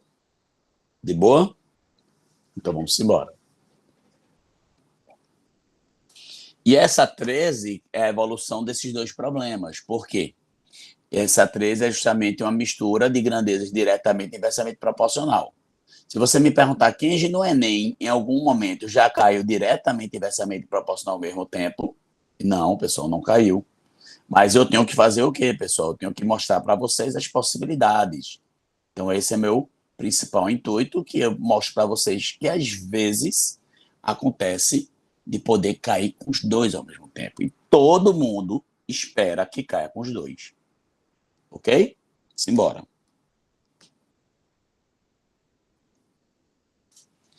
Questão 13, ele diz, uma construtora recebeu um orçamento de R$300 mil para remunerar 3 equipes que trabalham na construção de uma estrada. O valor deve ser distribuído de acordo com os dois critérios. Diretamente proporcional ao número de dias trabalhados por cada equipe. Inversamente proporcional ao número de trabalhadores de cada equipe. O valor em reais recebido pela empresa A. Então, preste atenção. Que eu posso fazer isoladamente um e outro? Não. Tem que ter atento a isso. Então, preste atenção que não tem nada demais. Eu estou dizendo para vocês que grandezas, que a equipe A vai receber uma quantidade a equipe B vai receber uma quantidade B e a equipe C vai receber uma quantidade C. Só para você evitar erro. Tem gente que quer chamar X, Y e Z e depois você se perde. É melhor você chamar de A, B e C, porque você já vai saber qual é a empresa. Então, se a quantidade que cada um desse vai receber é diretamente proporcional a esse número de dias trabalhados, então o que é que a gente escreve? Grandezas diretamente proporcionais, o que é constante? A divisão. Então, A está para 12, assim como B está para 18, assim como C está para 25. Mas, ao mesmo tempo, essas três quantidades são inversamente proporcionais a essa. Então, o que é constante? O produto. Então, A vezes 4, então tem que ser ao mesmo tempo, é igual a B vezes 9, que é igual a C vezes 5. Aqui, essa quantidade está sendo diretamente proporcional a essa e inversamente proporcional a essa ao mesmo tempo. Aqui, se possível, você simplifica. Então, se eu simplificar, e pode, por 4, deu 3, por 9, deu 2, por 5, deu 5. Então, ficou mais fácil a minha vida, porque nesse caso aqui, eu não preciso ir para o lado da constante.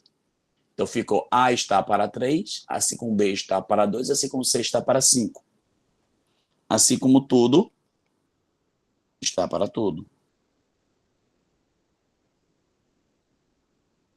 A mais B mais C é o total, que é 31 mil. Ou melhor, 300 mil. Eu vou colocar em milhares. 3 mais 2 mais 5 deu 10. 300 por 10 deu 30. Mas qual o valor que ele quer? Ele quer o valor de A. Se ele quer o valor de A, esse é igual a esse. Então, A sobre 3 é 30. 3 dividindo foi para lá multiplicando, A vai ser quanto? 90. Então, A vai receber 90 mil. Resposta, letra D de dado.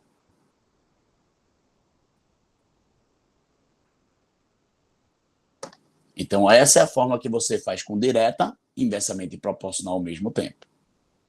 Fechou, galera?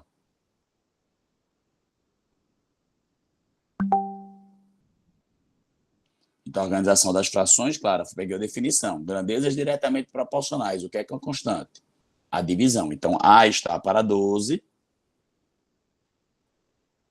assim como B está para 18, assim como C está para 25.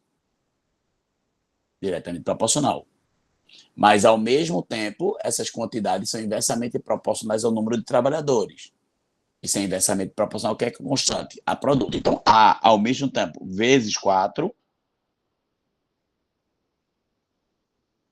B, ao mesmo tempo, vezes 9, porque é inversamente proporcional.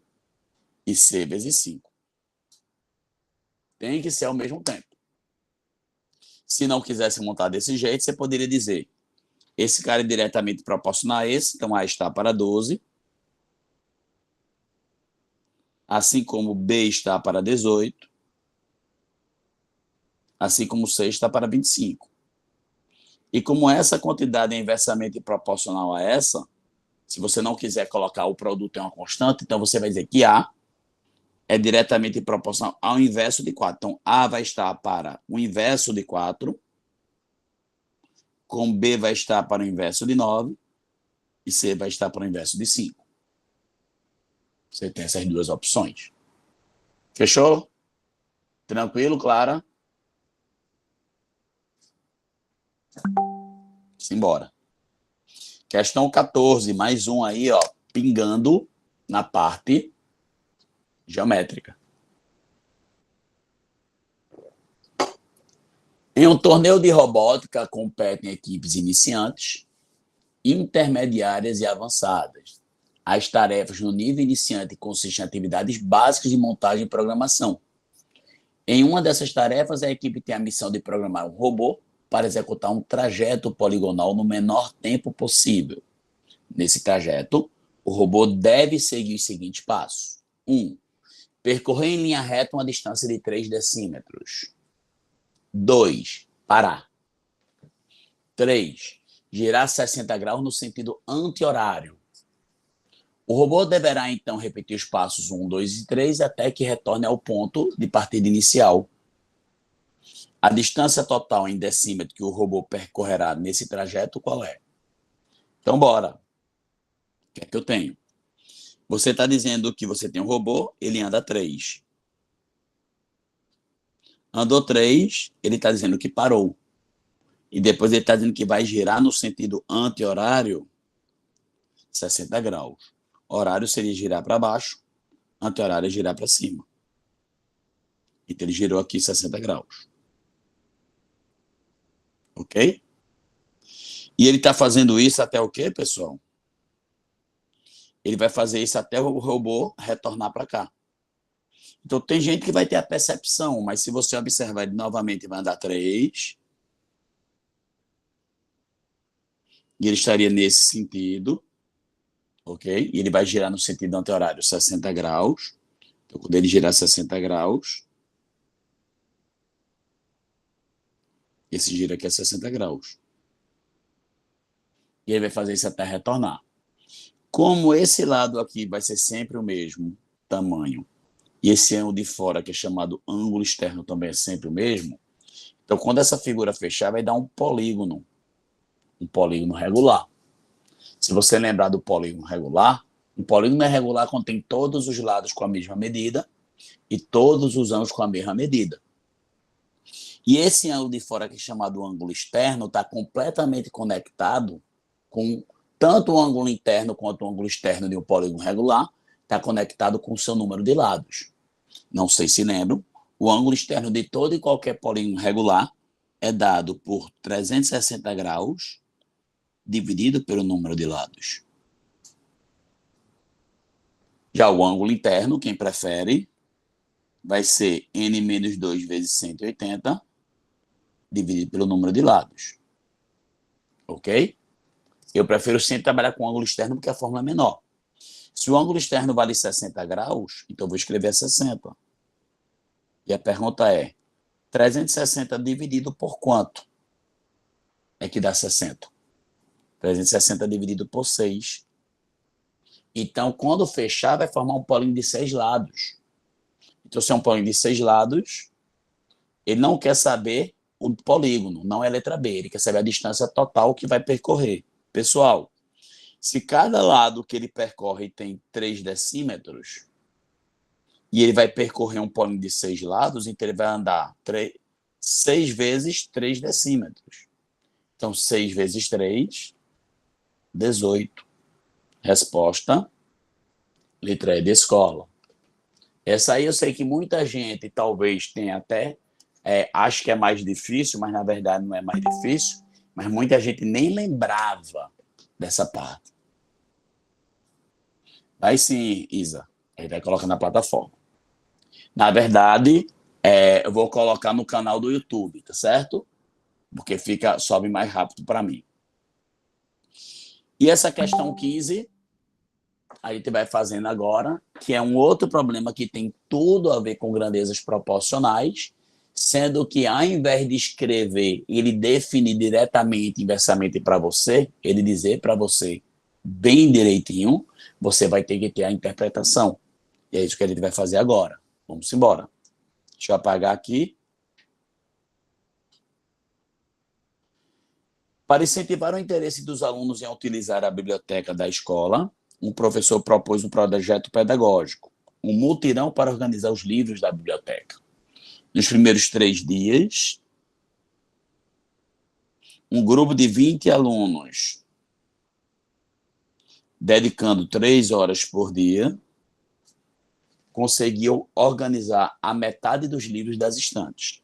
Então, organizou metade, um meio. Empolgados com esse resultado, mais 10 alunos trabalhando no mesmo ritmo se juntaram ao grupo anterior. Ou seja, agora eu tenho 30 alunos. Ok? Trabalhando no mesmo ritmo, se juntaram ao grupo anterior, de forma que em mais 2 dias foi concluída a tarefa. Para registrar a carga horária investida nesse projeto, o professor que liderou o mutirão precisou calcular o número de horas por dia que os alunos dedicaram a essa tarefa. X. Qual foi o valor em horas por dia encontrado pelo professor? Muito importante aqui, ó. Pessoal, se eles tinham organizado a metade, esses outros alunos vão organizar a metade. Então, o fato dessa quantidade aqui ser a mesma que essa não importa. Então, isso aqui é uma grandeza que eu posso desprezar. Mas se aqui, por exemplo, fosse 1 terço, aí aqui seria 2 terços, porque tem que dar um inteiro dos livros, 100% dos livros, aí seria influente esse valor. Mas como é o mesmo valor, eu posso desprezar. Fechado? Então, isso aqui é um problema de grandezas proporcionais, que a gente às vezes não sabe tão facilmente se é diretamente ou inversamente proporcional. Então, o que é que a gente faz? A gente usa uma seta. Eu uso uma seta em direção à incógnita que eu procuro. E para você não ter problema, o que é que eu faço? Eu cubro os valores. Cubro os valores, porque quando eu cobrir os valores, eu tenho que analisar como cada grandeza contribui com essa que eu procuro. Se vai ser de forma diretamente ou inversamente proporcional. Aí a pergunta vai ser assim: se eu tiver mais alunos, eu preciso trabalhar mais ou menos horas por dia. Se eu tenho mais alunos, eu preciso trabalhar menos horas por dia, não é isso? Então, se a quantidade de alunos aumenta, o número de horas por dia diminui. Então, são grandezas inversamente proporcionais. Então, eu vou colocar seta no sentido inverso. Você sempre vai ver como cada grandeza contribui com a que você procura. Tá? Aí, outra pergunta. Se eu tiver mais dias para fazer o serviço, eu preciso trabalhar mais ou menos horas por dia. Se eu tiver mais dias, menos horas por dia. E se eu tiver menos dias para fazer o serviço, eu preciso trabalhar mais horas por dia. É uma relação inversa. Ficou clara essa montagem? Então veja que eu não estou me baseando nos valores. A pergunta é sempre com o que eu procuro. Se eu tenho mais alunos, eu preciso trabalhar mais ou menos horas? Menos horas. Se eu tenho mais alunos, menos horas. Inverso. Se eu tenho mais dias, preciso trabalhar menos horas por dia. Então, verifiquei que essas grandezas são inversamente proporcionais. Você pode usar os conceitos de grandezas inversamente proporcionais para montar, ou então simplesmente pode usar como 99% da população faz. Como? Isola a parte do x, 3 está para x, assim como. E faz o produto das demais. Mas o que é que acontece? Quando for diretamente proporcional, você coloca no mesmo sentido, e quando for inversamente proporcional, você inverte. Então, como aqui é inversamente proporcional, então você faz 3 está para x, assim como isso 30 está para 20. Você inverteu a fração para o inversamente proporcional. Aqui 3 está para x, assim como 2 está para 3, inversamente proporcional. Se fosse diretamente, nós manteríamos. Por exemplo, se essa seta aqui tivesse para baixo, então aqui ficaria 3 para 2. Ok? E aqui, pessoal, basicamente é fazer essa conta. Lembrando que não tem que ter a MMC, porque isso aqui é uma multiplicação de frações. E multiplicação de frações você faz o quê? Numerador com numerador, denominador com denominador. Então, se eu fizer 30 vezes 2 deu 60, 20 vezes 3 dá 60. E aqui, galera, ou você simplifica, ou então pensa. 60 dividido por 60 dá quanto? Dá 1. Então, essa divisão tem que dar 1. Só vai dar um se x for quanto? 3. Se não gosta de querer raciocinar assim, porque se trava, 60 por 60 deu 1. Se eu fizer meios pelos extremos, x vezes 1 deu x, igual a 3. Com isso, letra C de casa. Kenji deu mesmo a hora? Sim, porque aumentou a quantidade de alunos. E essa quantidade de alunos que aumentou, supriu pela quantidade de dias. É um problema importante e você analisar desse jeito. Para a gente ficar a bandeira nessa parte dizendo assim, compreendi, aí eu coloquei um agora somente com letras que eu sei que as pessoas endoidam. Mas não porque eu sou terrorista chinês, mas sim porque eu quero que vocês peguem e tenham essa percepção completa para fazer qualquer problema desse. Vamos mais um. As máquinas de uma fábrica de parafusos produzem D-dias. Então, vamos anotando. D-dias, P-peças, em um regime de trabalho de Y horas por dia. Quantos dias serão necessários? Então, quantos dias? Então, a pergunta aqui, ó, X serão necessários para que as mesmas máquinas produzam 4 P-peças, trabalhando 2 Y horas diárias. Então, quem é que eu estou procurando? O que eu estou procurando é o X. Então, mais uma vez, o que é que eu faço? Eu coloco uma seta para minha incógnita. E mais uma vez, para você guardar de vez, eu faço o quê? Eu cubro os valores. Cubro os valores, esqueço os valores. Sendo que você, ó, fica atento, você não compara essas duas aqui, ó, quantidade entre si.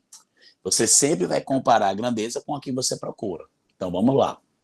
Se eu tiver mais peças, para que eu produza mais peças, eu preciso trabalhar mais ou menos dias. Se eu tiver que produzir mais peças, eu preciso trabalhar mais dias. Concorda comigo?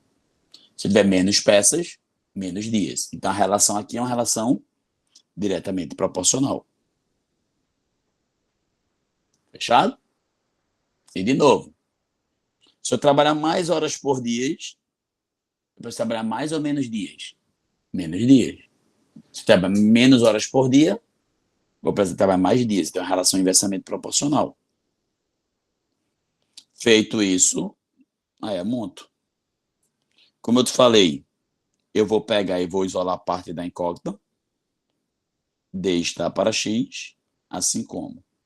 Quando for diretamente proporcional, eu mantenho. Então, P está para 4P. E quando for inversamente proporcional, eu inverto. 2Y está para Y. E o que fica do lado direito sempre vai ser o produto. Quando você começa a desenvolver essas contas, o que é que você observa? Aqui eu posso simplificar. Ó. O cara diz que a gente tem letra pra caramba. Calma, pessoal. Y com Y morreu. P em cima com P embaixo morreu. Quando morre, fica 1 em cima. Então aqui eu tenho D sobre X, repetindo, é igual a 2 vezes 1, dividido por 4. E aqui você tem duas opções para pensar. Ou você faz meios pelos extremos, ou pensa. 4 é o que de 2, não é o dobro? Então X vai ser o que de D? X vai ser o dobro. Então X vai ser 2D. Se você achar melhor, meios pelos extremos. Ficaria 2x igual a 4D. 2 multiplicando passaria dividindo. 4D dividido por 2 daria 2D. Não está errado hipótese alguma, nenhuma delas. Então a gente foi muito nessa área de grandezas proporcionais, escala, estatística, que é são assuntos fundamentais. Não dá para a gente ir sem isso, tá? Não dá para a gente ir sem isso. Então, mais uma importantíssima, que é a questão 17.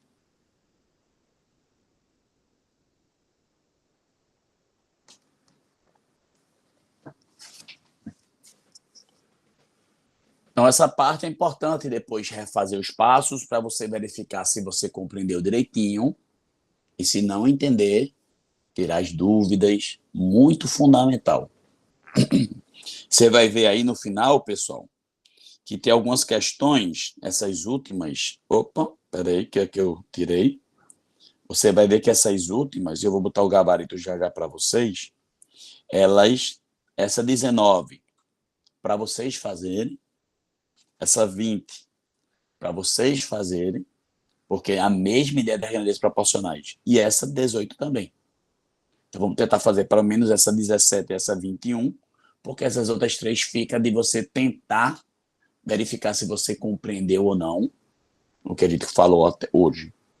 Simbora.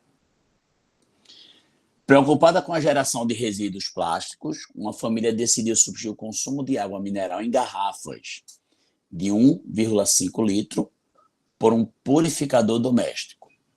Antes da mudança, a família consumia 6 litros de água mineral por dia e durante 150 dias ao longo do ano. Sabendo que cada garrafa de 1,5 litro consome em média 150 gramas de plástico para ser produzida, o total de resíduos plásticos gerado por essa família apenas com o consumo de água mineral ao longo desses 150 dias, escrito em notação científica, notação científica, lembrando que é um número escrito em notação científica vai ser sempre um número multiplicado por uma potência de 10. Sendo que esse expoente aqui tem que ser um número inteiro, tá? E esse cara aqui tem que ser um valor que figura entre 1, no mínimo 1, e tem que ser menor que 10. Não esquece disso. Notação científica, sempre presente. Então, primeiro, se cada garrafa tem 1,5 litro e essa família toma 6 litros, então são quantas garrafas aqui por dia? 6 litros cabem quantas vezes em cima de 1,5? Não são 4 vezes? Então são 4 garrafas por dia. 4 garrafas por dia. Se eles vão consumir durante 150 dias, então vai ser 4 vezes 150. São 600 garrafas. Nesse período. Cada garrafa tem 150 gramas. Então, a quantidade em grama de plástico vai ser 600 vezes 150. Quando você pega 600 vezes 150, pessoal, 6 vezes 15 dá 90. Eu faço assim a conta. 6 vezes 15 eu sei que é 90. Sobrou 3 zeros, coloco mais 3 zeros. Então, são 90 mil gramas. Para que esse cara esteja em notação científica, eu tenho que deslocar a vírgula até esse número ficar menor que 10, entre 1 e 10. Então, se eu passar essa vírgula para cá, 9.000 não está entre 1 e 10. Se eu passar essa vírgula para cá, fica 900, não está entre 1 e 10. Se eu passar a vírgula para cá, fica 90, não está entre 1 e 10. Só vai ficar entre 1 e 10 se eu passar a vírgula para cá. Então, vai ficar 9 vezes. Veja que eu diminui meu número. Então, se eu diminuir meu número, tem que compensar. Compensar como? Aumentando na potência de 10. Então, se eu diminuir 1, 2, 3, 4 casas, vai ficar por uma potência de 10 elevada a mais 4. 9 vezes 10 a quarta. Resposta, a letra E da escola. Muito atento com notação científica. Lembrando, escala, notação científica e estatística, a gente não pode perder. Ok? Vamos fazer pelo menos a 21, para encerrar no momento que eu disse que é até 11h50, como sempre tentando ser pontual e eu respeitando vocês aí com tudo. Aí, Alex Kenji, pode aproveitar essa questão para falar de ordem de grandeza? Boa, Alex. O que é que acontece? A ordem de grandeza, aí eu tenho que verificar uma coisa que no Enem ele não deixa explícito. O pessoal de física talvez diga para você. Porque a ordem de grandeza depende muito desse coeficiente.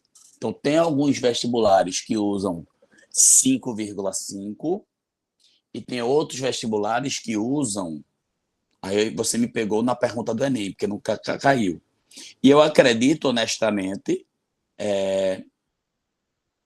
tem vestibulares que usam 5,5, tem vestibulares que usam 3,16.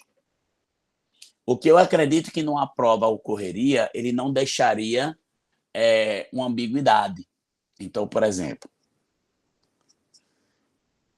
se ele usasse 3,16 ou 5,5, tá? Aí não alteraria nenhum. Por quê? Porque como essa quantidade aqui, que está multiplicando essa potência de 10 a quarta, é maior que esse 5,5, então isso aqui seria da ordem de 10 a quinta. Ele jogaria esse expoente para cima. Se, no caso, isso aqui fosse um 2 vezes 10 a quarta, então esse fator multiplicativo ele não iria acrescentar. Então, ele diria que a ordem de grandeza seria 10 a quarta. Mas é muito comum ele ser bem claro. Eu acredito que na hora do Enem, porque se você usa em São Paulo, parece que eu estou na dúvida se lá ele usa 5,5 ou é 3,16, a USP. E aqui em Pernambuco usava outro valor. Aí ele vai ter que ser claro para você, porque como o Enem é uma seleção nacional, o cara de São Paulo, se ele usa notação, ordem de grandeza com valor e aqui em outro, ele vai ter que ser claro. Adote tanto, então ele vai colocar valores que não vai ter esse problema. E essa questão 21, que é uma questão de mistura, diz o seguinte: em uma jarra foram misturados suco de laranja e água, na proporção de 1 para 3. Em outra jarra, igual à primeira, a proporção respectiva da mistura foi de 1 para 5. Se os conteúdos das jarras forem misturados, a mistura de suco de laranja e água estará em que razão? Molhei todinho. Então, o que é que acontece? Ó, eu tenho suco e água. Pessoal, se na primeira ele tem a mesma jarra em ambos, tá? Ele vai ter uma parte para 3. Então, eu posso dizer que a fração de suco é uma parte do total de 4. Concorda comigo? E a quantidade de água vai ser 3 partes do total de 4. Então, suco vai ser 1/4 do total, a primeira jarra.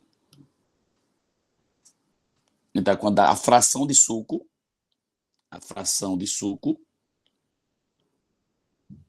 1/4 do total, e a fração de água,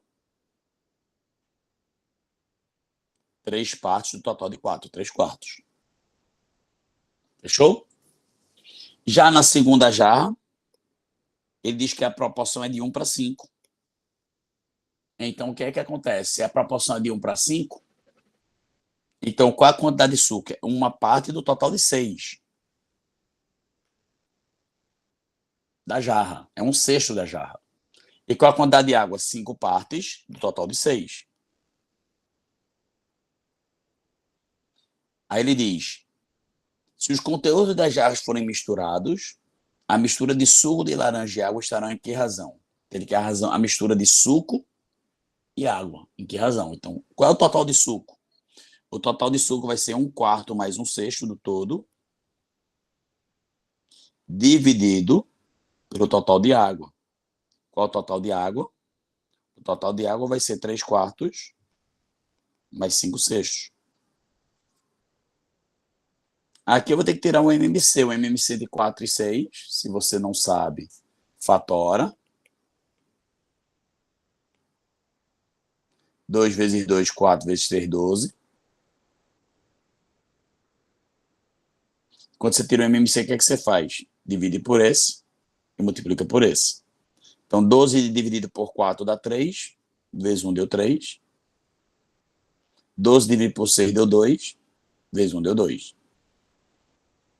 12 dividido por 4 dá 3, vezes 3 deu 9. 12 dividido por 6 deu 2, vezes 5 deu 10. Ok? Então, aqui eu tenho uma divisão entre frações. Como a gente resolve isso, pessoal? Repito a primeira e multiplico pelo inverso a segunda. Aí aqui, simplificando o numerador com o denominador, vai dar 5 sobre 19, a razão entre suco e água. Fechado? As outras 3 vou deixar para vocês olharem. Agradeço a presença aí de todos. Espero que tenha contribuído e ajudado vocês. Essa próxima semana a gente vai com tudo. Beleza? Fiquem com Deus. Até a massa. Valeu, Clara. Obrigado. Beijo grande. Valeu, Jota. Valeu, Malu. Valeu, Alex. Aquele abraço. Valeu, Vitão. Valeu, Gabi. A Lídia. Beijão. Valeu, Pedro. Vamos embora. Vamos aproveitar o resto do domingo. Valeu, Elô.